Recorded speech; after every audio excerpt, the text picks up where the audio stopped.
നടി ആക്രമിക്കപ്പെട്ട കേസ് നമുക്കറിയാം. ഏറെ വിവാദങ്ങൾ സൃഷ്ടിച്ചു. അതിനകത്ത് ദിലീപ് പ്രതിയാണ്. അടുത്തയിടെയാണ് ഒന്നാം പ്രതിയായ പൾസർ സുന്നി ജയിലിൽ നിന്ന് ജാമ്യത്തിലിറങ്ങിയത്. അതിജീവിത വളരെ ശക്തമായ നിലപാടുകളും എടുത്ത് മുന്നോട്ട് പോകുന്നത് കൊണ്ടാണ് ആ കേസ് ഇന്നും മാധ്യമങ്ങളുടെ ശ്രദ്ധയിൽ നിൽക്കുന്നതും. ദിലീപ് പ്രതിയായതുകൊണ്ട് മാത്രമല്ല, അതിജീവിതയായ നടി അതിനകത്ത് ഉണ്ട്. അവരാണ് വാദിഭാഗത്തുള്ള ആൾ. അവരതിനകത്ത് ശക്തമായ നിലപാടുകൾ എടുക്കുന്നുണ്ട്. അവരേറ്റവും പുതിയ നിലപാട് വളരെ ശ്രദ്ധേയമാണ്.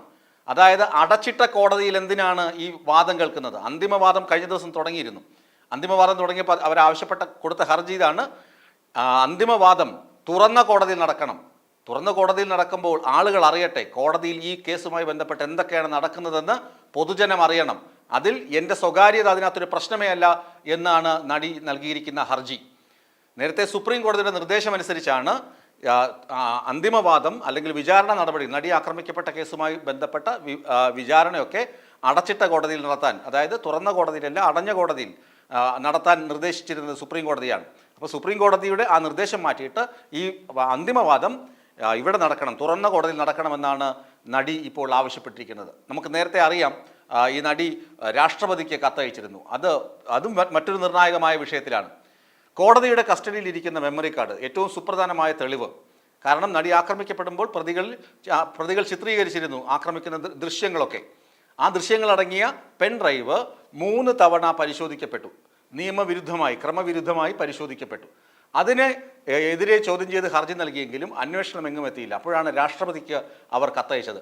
അതുപോലെ തന്നെ മുൻ DGP ശ്രീലേഖ അവരൊരു യൂട്യൂബ് സംഭാഷണത്തിൽ പറഞ്ഞു, ദിലീപിനെതിരെയുള്ള ആരോപണങ്ങൾ കെട്ടിച്ചമച്ചതാണ്, പോലീസ് കള്ളത്തെളിവുകൾ ഉണ്ടാക്കിയെന്നൊക്കെ അവർ പറഞ്ഞു. അത് ഈ കേസിൻ്റെ മെറിറ്റിനെ ബാധിക്കുന്നതാണ്.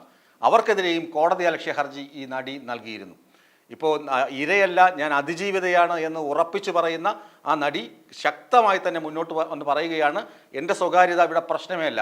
ഈ കേസിൽ അന്തിമവാദം തുറന്ന കോടതി നടക്കണം, പൊതുജനം ഇത് അറിയുക തന്നെ വേണം എന്നാണ് അവരുടെ ആവശ്യം.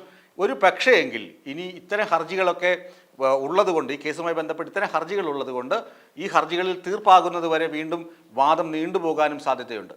അന്തിമവാദം വേഗത്തിൽ പൂർത്തിയാക്കണമെന്നാണ് കോടതിയുടെ ആഗ്രഹം. എറണാകുളം പ്രിൻസിപ്പൽ സെഷൻസ് കോടതിയിലാണ് ഇത് അന്തിമവാദം നടക്കുന്നത്, അല്ലെങ്കിൽ കേസ് പരിഗണിക്കുന്നത്.